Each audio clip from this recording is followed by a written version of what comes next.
Assalamualaikum warahmatullahi wabarakatuh. Alhamdulillah, alhamdulillah, alhamdulillah, wasyukurillah, la haula wala quwata illa billah amma ba'du. Marilah kita pertama-tama panjatkan puja dan puji syukur kehadirat Allah Subhanahu wa taala yang telah memberikan kita beribu-ribu nikmat dan kenikmatan.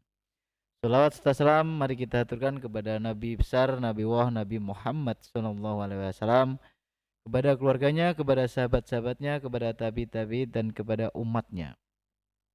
Semoga kita beserta keluarga kita, beserta keturunan-keturunan kita, termasuk umat Nabi Muhammad SAW, sehingga kita mendapatkan syafaatnya di yaumul kiamah nanti. Amin, amin, amin ya robbal alamin. Untuk perkuliahan hari ini, alangkah baiknya kita bersama-sama membaca Bismillahirrahmanirrahim dan membaca istighfar 3 kali. Astaghfirullahaladzim, astaghfirullahaladzim, astaghfirullahaladzim, astaghfirullahaladzim. Dalam kuliah ilmu budaya dasar yang pertemuan yang ke-12 ataupun bab ke-12,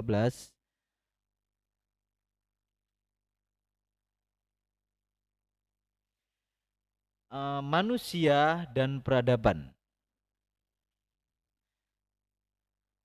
Oke. Dalam bab yang ke-12 ini ataupun pertemuan yang ke-12 ini ada 3 topik yang harus kita bahas. Yang pertama pengertian peradaban, yang kedua manusia sebagai makhluk beradab, yang ketiga masyarakat beradab. Oke, yang pertama pengertian peradaban. Pengertian peradaban berasal dari bahasa adab yang berarti akhlak ataupun kesopanan dalam kehalusan budi pekerti. Ya, ini adab peradaban itu berasal dari bahasa adab, yaitu berarti akhlak, ataupun kesopanan dan kehalusan dalam budi pekerti. Kemudian manusia yang beradab apa? Manusia yang beradab adalah manusia yang memiliki kesopanan dan berbudi pekerti. Sudah jelas ya? Kemudian manusia yang tidak beradab adalah sama dengan biadab. Kemudian apa sih ukuran akhlak, kesopanan dan budi pekerti?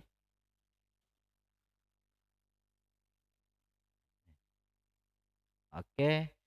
Istilah peradaban dalam bahasa Inggris disebut dengan civilization. Peradaban asal kata adab artinya akhlak, kesopanan ataupun kehalusan budi pekerti. Peradaban berkata dengan konsep nilai, moral, etika, estetika di masyarakat, dipakai untuk menyebut bagian-bagian dan unsur-unsur dari kebudayaan yang halus dan indah. Estetika itu indah.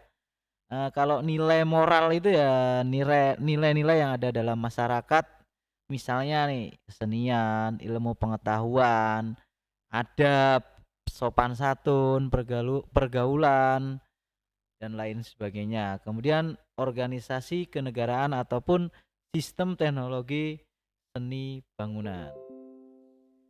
Banyak lagi. Dengan batasan-batasan pengertian di atas, maka istilah peradaban sering dipakai untuk hasil-hasil kebudayaan seperti kesenian, ilmu pengetahuan dan teknologi, adat sopan santun serta pergaulan. Nah, dari batasan-batasan ataupun pengertian yang tadi saya jelaskan itu, maka peradaban itu sering dipakai seperti untuk ilmu pengetahuan, teknologi, kemudian sopan santun, dan kesenian, organisasi dan lain sebagainya. Menurut Huntington mendefinisikan peradaban sebagai the highest the social grouping of a people and the broadest level of cultural identity people have a sort of that which distinguish human from other species. Nanti rekan-rekan bisa artikan sendiri. Kita masuk ke dalam Indonesia saja. Menurut Damono, bagaimana dikutip oleh Oman Sukmana, kata adab berasal dari bahasa Arab yang berarti akhlak atau kesopanan dan kehalusan budi pekerti. Ya, ini yang menurut Damono, ya kan. Kemudian satu, adab erat hubungan dengan moral, yaitu nilai-nilai dasar ataupun nilai-nilai dalam masyarakat yang hubungannya dengan kesusilaan. Nah, ini ya. Kemudian norma. Norma itu apa? Norma adalah aturan ataupun ukuran atau pedoman yang dipergunakan dalam menentukan sesuatu yang baik atau salah. Nah, itu norma ataupun aturan. Norma yaitu aturan. Ya, kalau ada kata ataupun istilah norma yang ada dalam masyarakat itu berarti aturan. Aturan yang ada dalam masyarakat itu menentukan baik dan buruknya, ya kan.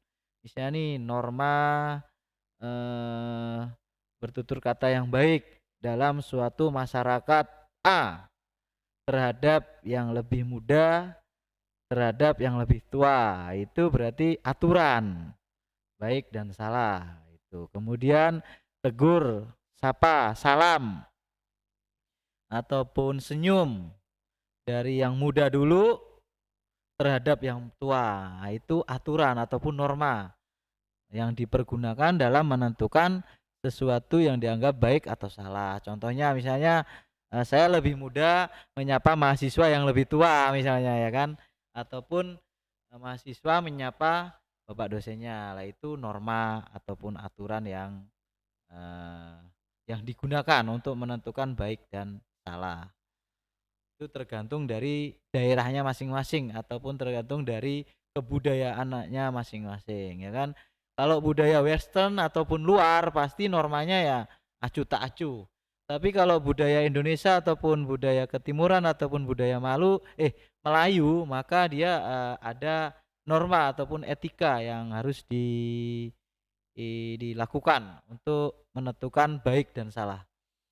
Tergantung dari suatu daerah itu masing-masing. Kemudian etika. Etika itu nilai-nilai dan norma moral tentang apa yang baik dan buruk yang menjadi pegangan dalam mengatur tingkah laku manusia, ya. Etika. Etika itu ya itu norma, nilai-nilai dan norma moral tentang apa yang baik dan buruk yang menjadi pegangan dalam mengatur tingkah laku manusia. Nah, ini sering ada contohnya, yaitu beretika baik banget baik gitu.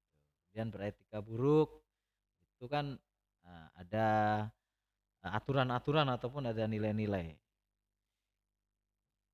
Kemudian estetika, yaitu berhubungan dengan segala sesuatu yang tercakup dalam keindahan, kesatuan, keselarasan, dan kebaikan. Jelas ya? Pengertian peradaban menurut Damono.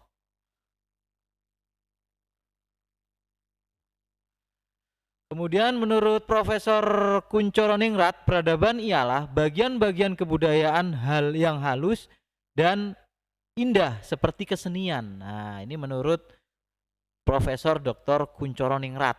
Nah, nanti kalau rekan-rekan baca buku dari Profesor Dr. Kunchoroningrat, nanti di situ dijelaskan, ya kan. Kemudian ada Oswald Spek. Kebudayaan ialah wujud dari seluruh kehidupan adat, industrial, filsafat dan sebagainya. Peradaban ialah kebudayaan yang sudah tidak tumbuh lagi atau sudah mati. Nah, maksudnya begini, kebudayaan adalah wujud dari seluruh kehidupan adat. Nah, jadi dari semua adat ataupun tata cara yang ada dalam masyarakat, itulah yang menjadi kebudayaan, ya, menurut Oswald. Kemudian tinggi dan rendahnya peradaban suatu bangsa sangat dipengaruhi oleh faktor-faktor apa? Yang pertama, pendidikan. Yang kedua, kemajuan teknologi dan ilmu pengetahuan. Inilah tinggi rendahnya peradaban suatu bangsa sangat dipengaruhi oleh faktor-faktor Satu, pendidikan. Yang dua, kemajuan teknologi dan ilmu pengetahuan. Pendidikan ini adalah faktor utama menentukan suatu peradaban dalam negara. Kemudian kemajuan teknologi dan ilmu pengetahuan itu sendiri yang mendukung suatu pendidikan itu juga mengatur tinggi rendahnya peradaban dalam suatu negara itu tersebut. Masih dalam pengertian peradaban, kita masuk ke dalam wujud peradaban moral. Nah, ini yang moral. Kita belajar dari moral dulu ya. Tadi udah kita jelaskan moral itu apa. Kemudian wujud dari peradaban moral, nilai-nilai dalam masyarakat dan hubungannya dengan kesusilaan. Kemudian norma ataupun aturan ataupun pedoman yang dipergunakan dalam menentukan suatu benar atau salah, baik dan buruk. Kemudian etika, kemudian estetika. Nah, itu wujud peradaban moral itu ada 4 menurut ini buku yang saya kutip. Ada nilai dalam masyarakat, ada norma, ada etika, dan ada estetika. Kemudian evolusi budaya dan tahapan peradaban menurut Leroy Sim menyatakan bahwa cukup panjang, jadi nanti kita alihkan ke pendapat dari the third half Alfred. Gelombang pertama sebagai tahapan peradaban yaitu pertanian, di mana dimulai kehidupan baru dari kebudayaan meramu ke bercocok tanam. Kemudian revolusi agraris. Gelombang kedua sebagai tahapan peradaban industri, penemu mesin uap, energi listrik, mesin dan mobil dan pesawat terbang, yaitu namanya revolusi industri. Jadi ada 3 tahapan menurut third wave Alvin Toffler. Gelombang pertama itu pertanian, gelombang kedua itu agraris, gelombang ketiga itu industri. Kemudian kita bahas tentang gelombang ketiga sebagai tahapan peradaban informasi. Penemuan IT, penemuan teknologi informasi dan komunikasi dalam komputer ataupun alat komunikasi digital. Nah, ini ada tambahan lagi ya. Kemudian kapan kebudayaan itu lahir, siapa pemilik kebudayaan, kemudian disebutkan apakah proses perkembangan kebudayaan secara bertahap ataupun berkesinambungan. Proses kebudayaan tiap masyarakat berbeda. Nah, ini kapan ya kan? Berarti proses perkembangan tiap masyarakat berbeda tergantung tantangan, lingkungan, dan kemampuan intelektual manusia dalam mengatasi tantangan itu sendiri. Jadi kapan budaya itu lahir tergantung dari masyarakat ataupun lingkungan itu pun sendiri. Kemudian kebudayaan merupakan suatu kontinum bertahap ke arah suatu perkembangan masyarakat dan kebudayaannya untuk mencapai peradaban. Oke, konsep peradaban tidak lain adalah ini konsep peradaban, yaitu perkembangan kebudayaan yang telah mencapai tingkat yang diperoleh manusia pendukungnya yang dicirikan oleh iptek dan kesenian. Nah, ini konsepnya itu berarti manusia yang dicirikan memiliki iptek, ilmu pengetahuan dan teknologi, kemudian kesenian. Jadi ada 3 ya menurut dari pemahaman ini, yaitu manusianya itu sendiri, ilmu pengetahuan dan teknologi itu 2, yang ketiga adalah kesenian. Oke, kita masuk ke dalam tahap yang kedua ataupun topik yang kedua. Manusia sebagai manusia sebagai makhluk yang beradab, ataupun kita singkat saja, manusia sebagai makhluk beradab. Untuk menjadi makhluk yang beradab, manusia senantiasa harus menjunjung tinggi aturan-aturan norma-norma, adat istiadat, dan wejangan ataupun nilai-nilai kehidupan yang ada di dalam masyarakat yang diwujudkan dengan mentaati berbagai paranata sosial ataupun aturan sosial, sehingga kehidupan di masyarakat itu akan tercipta ketenangan, kenyamanan, ketentraman, dan kedamaian. Dan inilah sesungguhnya makna hakiki dari manusia yang beradab. Oke, mungkin lebih singkatnya begini.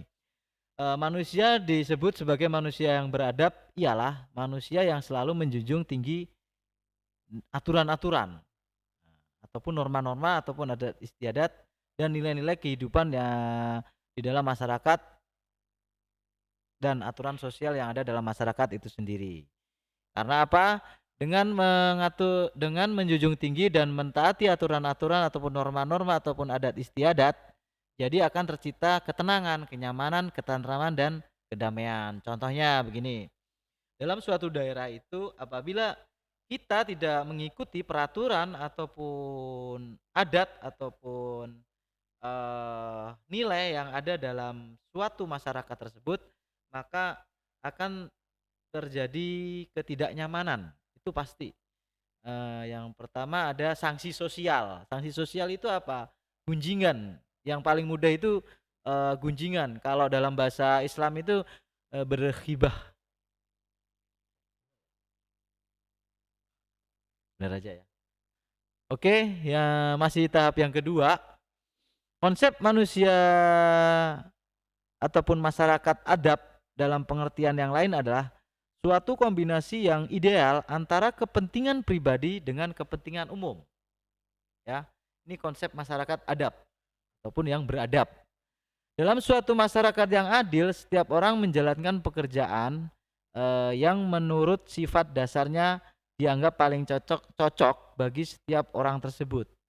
Yang tentu perlu adanya keselarasan dan keharmonisan. Namun, demikian keinginan manusia untuk mewujudkan keinginan atau hak sebagai salah satu bentuk pemenuhan kehidupan tidak boleh dilakukan secara berlebihan, bahkan merugikan manusia lain. Manusia dalam menggunakan hak untuk memenuhi kepentingan pribadinya tidak boleh melampaui batas ataupun merugikan kepentingan orang lain. Sebagai suatu anggota masyarakat yang beradab, manusia harus bisa menciptakan adanya keseimbangan antara kepentingan pribadi dan kepentingan umum. Jadi perlu adanya kombinasi yang ideal antara kepentingan pribadi dan kepentingan umum. Ini konsep masyarakat yang beradab. Jadi adanya kombinasi antara kepentingan pribadi dan kepentingan umum tanpa menghilangkan hak-hak pribadi itu sendiri dan tanpa mengurangi kewajiban hak-hak itu sendiri terhadap kepentingan ataupun kewajiban umum. Jelas ya? Kemudian masih sama, maaf. Oke, kita masuk ke dalam ya topik yang terakhir, yang ketiga, masyarakat yang beradab. Masyarakat yang beradab sering diidentikan ataupun memiliki arti sama dengan masyarakat madani. Masyarakat madani itu apa sih?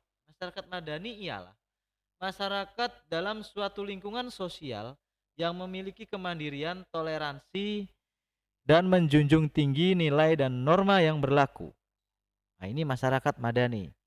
Toleransi, mandiri, menjunjung tinggi, dan nilai yang berlaku dalam masyarakat. Kemudian masyarakat madani memiliki karakteristik yaitu free public space, demokratis, tolerans, pluralisme, dan keadilan sosial. Masyarakat madani menginginkan lingkungan yang adil dan beradab serta dipatuhinya peraturan oleh manusia sehingga terbentuknya tatanan kehidupan yang nyaman, aman, dan damai. Itu kebutuhan kepentingan semua orang ataupun kebutuhan semua orang. Jadi nyaman, tentram, aman, nyaman, ya kan? Damai. Nah, itu. Masyarakat madani dalam perspektif Islam ialah masyarakat yang terbagi menjadi 3 jenis, yaitu masyarakat yang terbaik, khairu ummah, masyarakat yang seimbang, kemudian masyarakat yang moderat. Ada 3 jenis menurut perspektif Islam, ya. Terbaik, seimbang, moderat. Kemudian dalam Al-Quran juga sudah diterangkan tentang khairu ummah, Ali Imran ayat 3, kemudian Al-Baqarah, kemudian Al-Maidah. Nah, nanti rekan-rekan bisa lihat. Yaitu penjelasannya, kalau khairu ummah artinya mengajak masyarakat untuk menyerukan kebaikan, mencegah kemungkaran, ya. Kemudian memecahkan setiap permasalahan dan dengan musyawarah guna mencapai mufakat yang diinginkan dari berbagai pihak dan disebut dengan masyarakat ideal. Nah, inilah bagusnya Islam, sudah tertulis dan tertuang dalam Al-Quran. Jadi nggak usah bingung-bingung kita mencari teori-teori yang ada di dalam Kuncuroningrat ataupun siapa. Kita di dalam Islam sendiri itu sudah terkonsep masyarakat yang madani itu bagaimana, masyarakat yang beradab itu bagaimana, semuanya itu sudah ada di dalam Al-Quran. Jadi rekan-rekan sungguh beruntung sekali kuliah di Institut Darul Quran, karena memang kuliah ini itu memang kuliah yang cukup membuat kita menjadi masyarakat yang madani, ya. Kemudian yang kedua yaitu menggabungkan yang baik dari berbagai perselisihan yang ada. Konsep ummatan wasaton. Nah, kemudian yang ketiga artinya kaum minoritas yang menegakkan kebaikan di tengah kemungkaran kaum mayoritas. Baik, kita simpulkan bahwa banyak hal yang menentukan perkembangan masyarakat madani dalam agama Islam. Maka dari itu perlu adanya perbaikan akhlak dan pemerataan dalam aspek keislaman agar terbentuknya masyarakat madani yang unggul dan dalam memajukan agama Islam dalam era modern, ya. Kita tahu sendiri negara Indonesia merupakan mayoritas itu adalah negara Islam. Jadi mungkin tugas rekan-rekan ini untuk menyelaraskan ataupun memberikan pandangan terhadap masyarakat Indonesia yang luas bahwa ini loh Islam gitu kan, yang beradab dan selalu menjunjung tinggi nilai-nilai yang ada dalam masyarakat itu sendiri. Demikian saja yang dapat saya sampaikan, mungkin banyak dan lebihnya saya mohon maaf. Kebenaran hanya milik Allah semata.